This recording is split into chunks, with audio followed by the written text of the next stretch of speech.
here's Ed Bernstein. Well, you thought you were finished with elections and politics until November 2020. Wrong. Yeah. We have a city election, people. And with me today are two city councilmen, present city councilmen, Cedric Crear and Michele Fiore, will be on in a little later. And Cedric, you're running for re-election, I am, right? You got... It's the craziest thing. I've been running for 2 years for a 4-year term seat, and I won. Explain that. Sure. So I won a special election. The previous councilman had left his seat. The seat was vacant. City council had an option to either appoint someone to the seat to serve out the rest of the term through June of 2019, or we could have a special election. We had a special election. I won. It was 11 candidates, and I won. So I took office on April the 18th of last year, and now I'm serving out the rest of the term. But I have to run for the permanent seat, and so we have an April 2nd primary, and we are in the midst of a campaign. So is that an advantage or a disadvantage to you?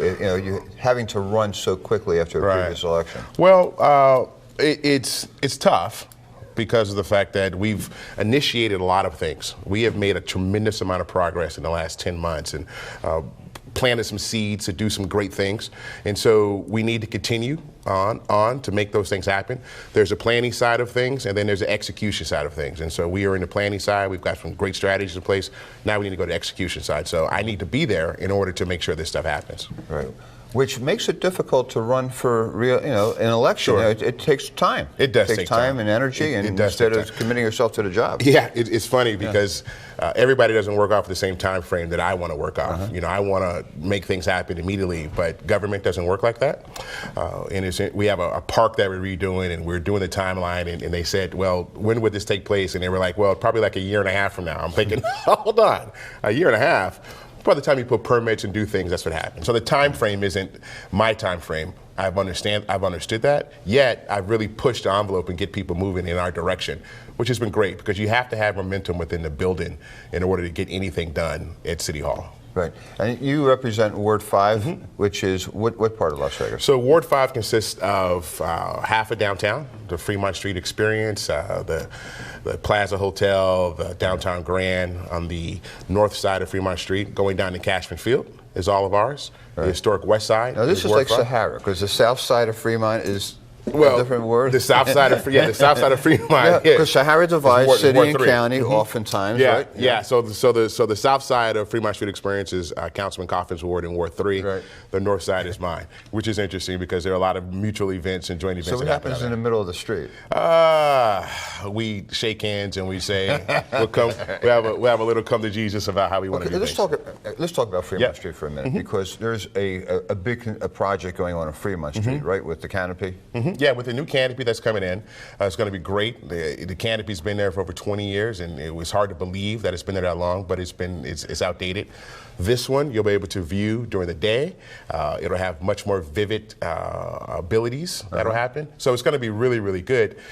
It's just a matter of, we're driving 20 million people down downtown and find them another different experience that's happening. But look, I recall when it got built. Yes. And I recall the condition of Fremont Street at that time. Yes.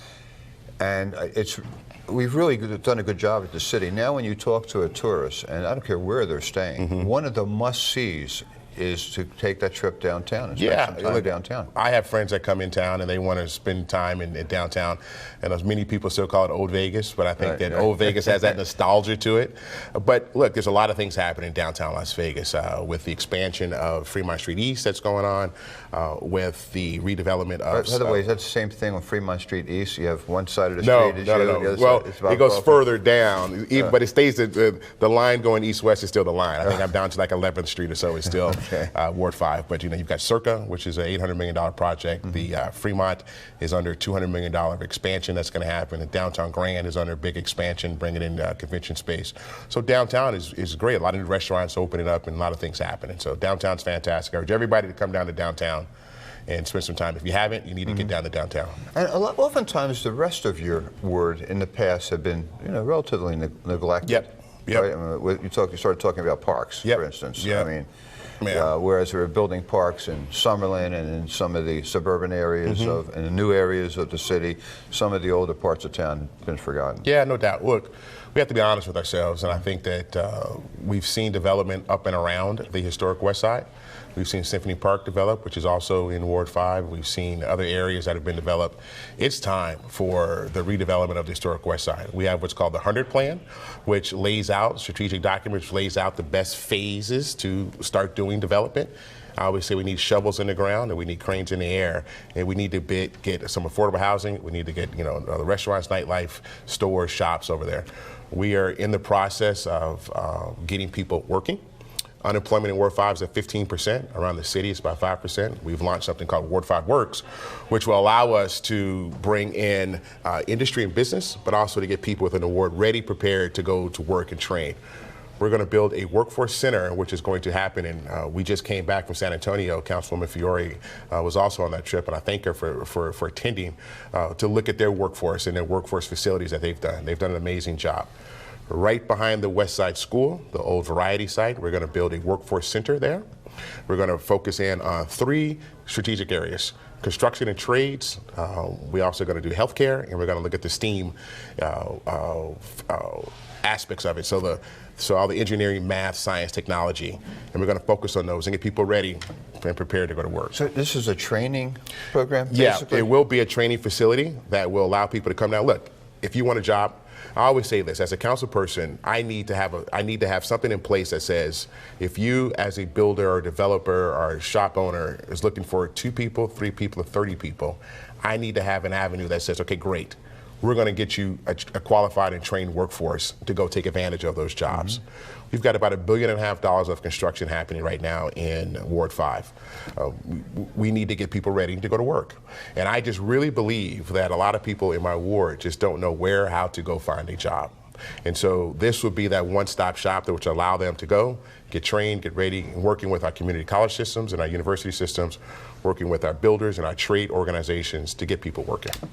Well, I mean, that's a terrific idea. Yeah. I mean, when you ask people, hey, what are the most important issues Mm-hmm. in Nevada, you'll get answers like jobs in the economy, Yep. right? Education, Yep. Which is your background. It is. Right? It is. Yeah, I was 11 years on the Board of Regents, so spent a lot of time in higher education and working with that K through 12 system. So yes, without a doubt. Right. Yeah, which is vitally important.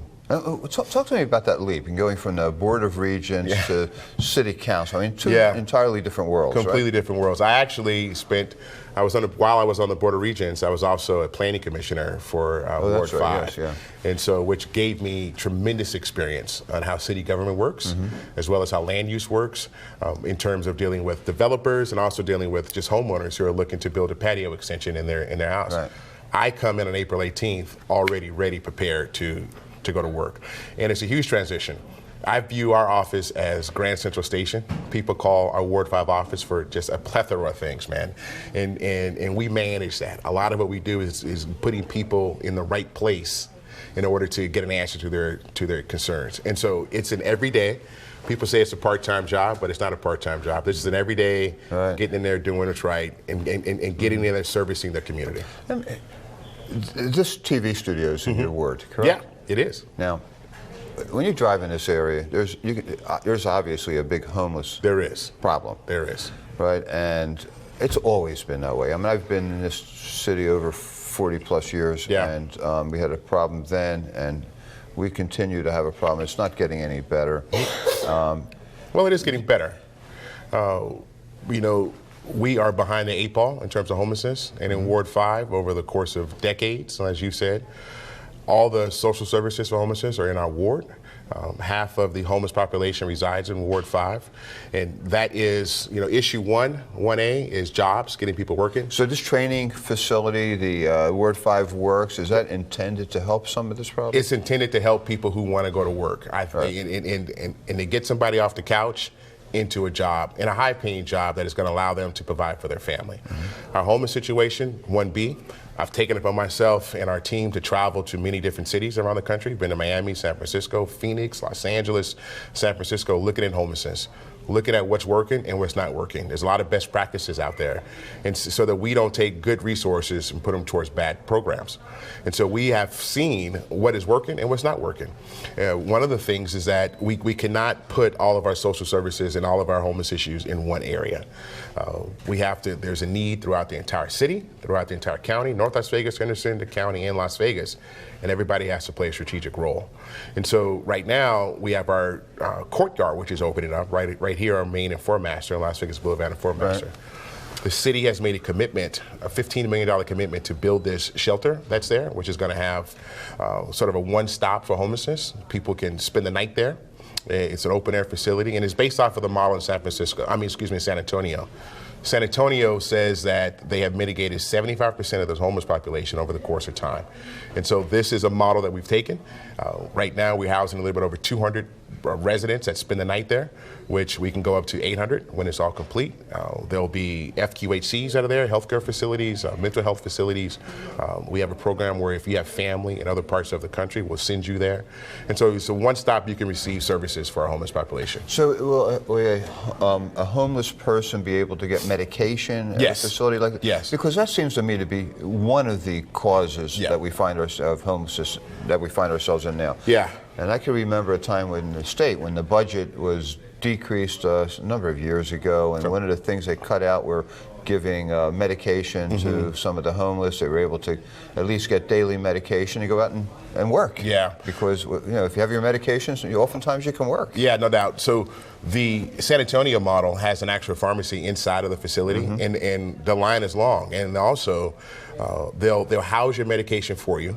And then you come up to the window. So nobody steals it. Yeah, nobody steals it. Right. You don't lose it. No one steals it. I mean, see, these are things that people don't realize that we need. Yeah, right? And look, I'm one of them. If I hadn't gone and seen it, I would have never known that these type of things exist. Right. And so also what they do is that if you don't show up for your medication at like 2 o'clock or 3 o'clock, they'll go to try to find you and say, hey, Cedric, you haven't taken your medication today. Here goes your medication. So it's a very robust situation they have there, which seems to be very, very effective. And the city carries the cost for building this project? The city is carrying the cost of it, but the mayor has launched a mayor's fund, which we're looking for partnerships, or private partnerships to come in and donate so we can build out this facility and continue to operate it.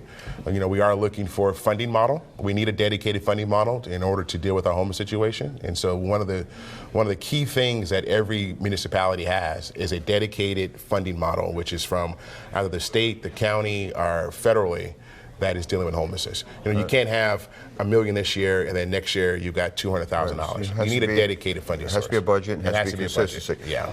Cedric, thank you for doing this. I've been waiting for 40-some years to do something about this homelessness problem. Yep, it is. But before you go, we have an election. We do. In April? Is a primary? April 2nd is the primary. Early voting starts March the 16th. So I urge everyone to get out and vote right around the corner. It'll be here before we know it. It's one of those things where we have to get out and vote. I know it's on an off-cycle year, and people sometimes don't think that this elections are important, but they're very, very important. We need to get qualified people to serve in public office. So I always say this: we know what happens when you get derelicts serving in public office. We need good people to serve in public office, and get out and vote. March the 16th starts early voting. Thank you very much. State Councilman Cedric Crear. We'll be right back with Councilwoman Michele Fiore.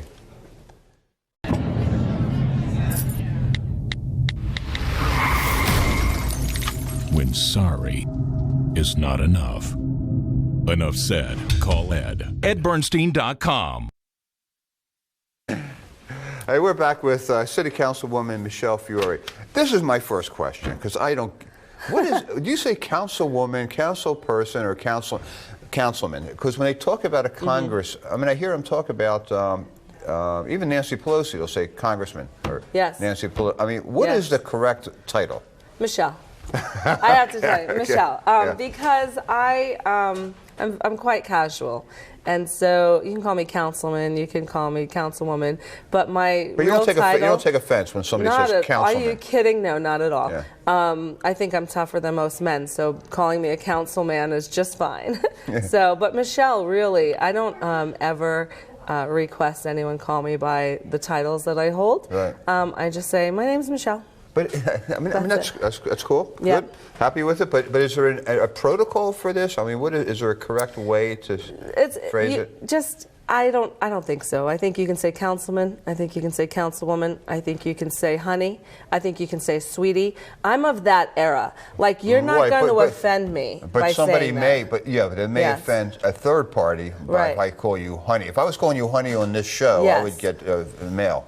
Right, but I think the only person that you should ever consider with a complaint is the person that you're dealing directly with. So if I say, hey, honey, and someone goes, oh, how dare you call, Ed honey? Okay, well, Ed didn't seem to mind it. So I think that, we really have to be cautious of not really being so politically correct. I am 100% politically incorrect, and I'm not going to change my ways for any offensive opinion of it. Lately, you've been criticized. Right? Story of my life, Ed. Yes. Well, you do seem to take a lot of heat. I do. When let's backtrack, okay? Mm-hmm. You served in the Nevada State Assembly. I did. Right, and it's controversial there. Yes, absolutely. You ran for the city council. That was controversial. Very. And now you're involved with the Las Vegas Visitors Convention Authority. Yes. And you had some criticism there. We do, and so a lot of people don't realize the folks who are criticizing me. So we have the Las Vegas Review-Journal, who did a big article on the LVCVA, on Rossi, on Commissioner Lawrence Weekly. Rossi, why don't you describe who some of these people are? So Rossi's been with the LVCVA for 45 years. Right. Some people don't like him simply because he was the CEO of it. And understand, with that position, Rossi kept us at #1 for the last 25 years with Travel 200. Now, Las Vegas is not the Las Vegas we were 50 years ago. Las Vegas is competing with several countries. Around the world. Around the world. I mean, Macau, China, I mean, they have gaming, okay? And so these are the folks that we compete with. Mm-hmm. So the Las Vegas Convention and Visitors Authority, we go abroad where we meet with people that we wouldn't be able to meet with in Las Vegas. When we're in Europe, 80% of the folks we have meetings with are not coming to the United States. When we're signing 5- and 10-year convention contracts and stealing conventions from Tokyo, from Macau, and bringing them to the city of Las Vegas, this is our bread and butter. A lot of people go, well, you're the Ward 6, councilwoman. What is going to Brazil have anything to do with your ward? Well, some folks in my ward, because I have over 120,000 folks in my ward, work in the casino industry. And when we bring tourists to the city of Las Vegas, and right now we've tracked in 2017 about 42 million, 2018 about 49 million. The 4 countries that I went to, and actually I went to 6, and we'll get into that, the 4 countries that I went to, that was an economic impact of $2.6 billion. But the Las Vegas Review-Journal don't want to write that part. They want to write, oh my God, she flew business class. Well, really? I wrote that in my newsletter. And so they read the newsletter, they twisted it, and they put it out in the Las Vegas Review-Journal. One of the things they don't want to talk about is the Las Vegas Review-Journal is owned by what I consider a friend, Sheldon Adelson. Once upon a time, Sheldon Adelson owned Comdex, which was a big convention here in town, and the LVCVA was home to his convention for many, many years. And then he sold it for $900 million to a Japanese company. Then he built the Sands Convention Center and his hotels. And now they feel like the LVCVA is a competitor. No one wants to talk about that. But they have the newspaper, the Las Vegas Review-Journal, to smear everyone at the LVCVA. But LVCVA was great when it was home to their business. But now that they've built a convention center, now it's not so great. Okay, let me break it down a little bit, because you're assuming that people really know what you're talking about. Yes, thank you. RJ. Yes, okay, and I don't and think they don't, right? Well, I mean, some do, some don't. But you were criticized for taking, some people believe, too much travel and spending too much money and traveling outside of Las Vegas. That's right. Right, on behalf of the Las Vegas Convention and Visitors Authority, which you're a sitting member because you represent the city on that board. Yes. And Rossi, who you refer to, was the CEO and was hired by the by the board to run the convention center. That the Las Vegas Sands originally, well, they have their own convention center, right, as well. And they, as you said, Mr. Adelson was had a Comdex show, which is a shopping center show that they ran in Las Vegas, at the Las Vegas Convention Center at that time. Then they built their own. Now there's other convention centers as well being built by other hotel casino. We're building one in the city of Las Vegas. And the city also is building, right? So you have multiple competing convention centers. But let's get back down to the issue before we run out of time on this. Okay. Why is it not warranted that the paper calls you to task for some of the travel expenses? So it's not warranted because as an appointed board member to the LVCVA is a traveling board. We have 14 board members, and we're in 14 different countries, and we reach many countries through the other 14 countries that we're in. When the other board members don't want to travel, right, and we're going with our LVCVA ambassadors, it's nice to have a board member or an elected go there, meet their CEOs, sign the contract, sign the agreements, and close the deals. So they don't want to. It's part of the protocol, it's right? Part of the protocol. It's like a foreign leader that comes over to the United States to meet with our Secretary of State or whomever. I mean, it's one thing for staff to meet, but it's something else to have the prestige of an elected official there. Absolutely. And then the education you get when you're abroad that, you know, I never knew what an influencer was being here in the city of Las Vegas. Influencers abroad, they're big social media people. They spend a lot of money on advertising, like R&R Partners is our big media, right, for the LVCVA. Well, abroad, influencers are very important because that's where then all of the media we get with the magazines abroad that literally do 4- and 5-page spreads on Las Vegas and interview me as a woman television politician. Shows, movies, it's really magazines, all of it. So it's really a must, and unfortunately a lot of the board members do not travel. You know what they say? They say, Michelle, just the travel from Las Vegas to Singapore is about 20 hours. You have to fly from Las Vegas to San Francisco, lay over there, San Francisco to Singapore, which is just that one flight, 17 hours. Then you get there, then you land, you go to a convention center, you stand on a concrete floor for 12 hours, eat a hot dog for lunch. After that, then you entertain the buyers till about midnight, and you go to sleep about 1 and you repeat at 7 a.m. So you're not hanging by the pool in the spa. Right, you're not hanging by the pool. So it's like, okay. It's work. It's a lot of work, and every time I'm away or abroad, I always look at what more can I do there.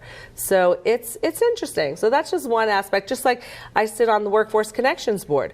Well, with Workforce Connections for the city of Las Vegas, we look at other folks that are having more successes. So San Antonio, Texas is a great example. I just got back last night from San Antonio, Texas because of that board that I sit on for the city of Las Vegas, seeing how we can use Workforce Connections and help with Workforce Connections and the homeless in some of our zip codes. And Councilman Councilman Crear just was talking about that, and he's very high on that idea. Yeah, I have to tell you, Councilman Crear is doing a fabulous job. He is focused, laser focused. When we were in Texas, he wants to know how we make this happen now, how we get the folks in his specific zip codes working now, right? And there's a process because if they need to be trained, so now there's training in working programs to where we can pay them for training while they get these jobs. So there's a lot of answers. In all the years that I've lived here, I mean, oftentimes you see what a elected official spends to be a campaign issue. I can remember in a governor's race that somebody used an airplane to fly from Carson City to Las Vegas, got in trouble for it. What should the test be? How does a casual voter know what's really warranted and what's not? So here's what I'm going to really express, and this really has to be the new norm. When I call Ed Bernstein or Sheldon Adelson or someone and I say, hey, I'm doing these functions, I'm doing these events, can you please help and contribute to them? You are giving me money that the money is not taxpayer money. They're from contributors, right? They're from people that support the things I do. So as contributors give candidates and elected officials financial help and contributions, when we're spending money that we have raised ourselves, not from the taxpayers, and we're accounted for. We do contributions and expense reports all the time. You know, I'm constantly getting criticized for my pasta events and how much money I spend hosting over hundreds of people in my house for pasta. My constituents, by the way. These aren't just like party, these are my constituents. So the press, you know, will come and say, well, no one else does that. Well, that's okay.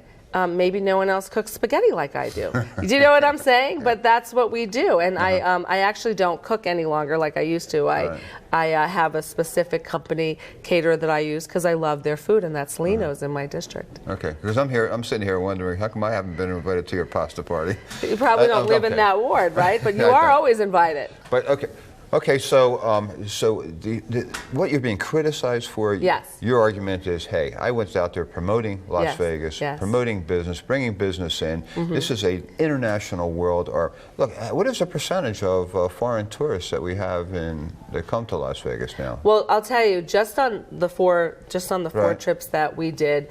Just in Sao Paulo, when we literally have a new direct flight from the trip that I went to with LATAM Airlines, that's 160,000 Brazilians coming to the city of Las Vegas in a one-year span because of that direct flight. That's one. When we look at Tokyo, and when we look at Singapore, and when we look at Barcelona, and then when we look at China, and then when we look at Paris, I mean, just from Paris, when I was in Barcelona, I took 2 additional days as the city councilman and went to Paris and met with a company that I met in Barcelona to meet with their other partners.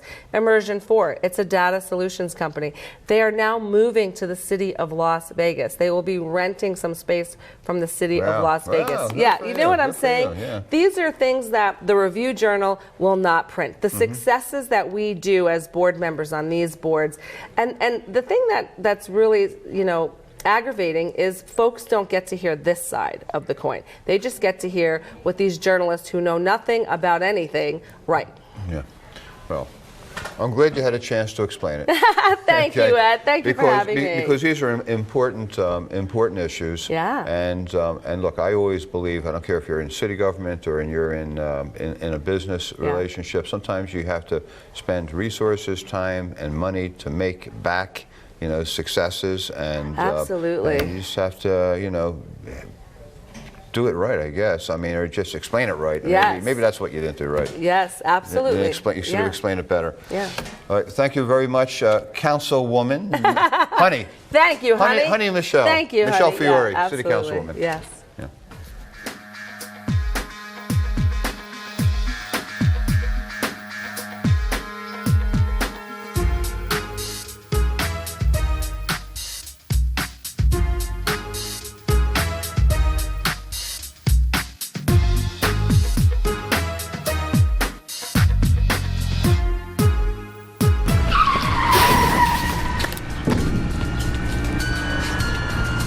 Good thing you have insurance.